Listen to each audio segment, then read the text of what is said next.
মাওলা, আমি তো গুনাহ করেছি, তোমার দরবারের আসামি। মাওলা তুমি যদি মাফ করে দাও, আমাকে প্রশ্ন করার কেউ নাই, আমাকে জিজ্ঞেস করারও কেউ নাই, আমাকে আটকানোর কেউ নেই। বান্দা যখন অনুতপ্ত মন নিয়ে বারবার বলতে থাকে, রব্বে করিমের রহমত তাকাইতে থাকে, তাকাতে তাকাইতে এক সময় রব্বে করিম বলে, বান্দারে তোর বলার ধরনটা পছন্দ হয়েছে, তোর ডাকার ধরনটা পছন্দ হয়েছে, তোর চোখের পানি পছন্দ হয়েছে, তোর বলাটা পছন্দ হয়েছে।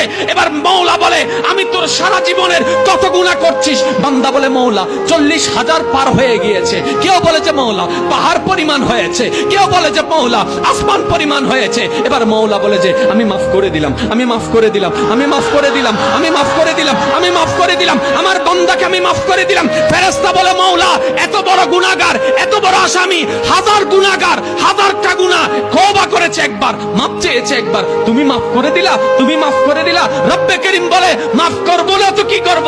বান্দাটা কার দেখতে হবে না, বান্দাটা কার দেখতে হবে না।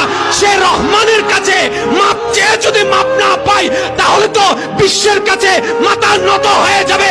আরে সে রহমানের বান্দা, জাত্তার বান্দা না, যে রহমান হচ্ছে ইন্নাল্লাহ আলা কুল্লি শাইইন কাদির। সুবহানাল্লাহ।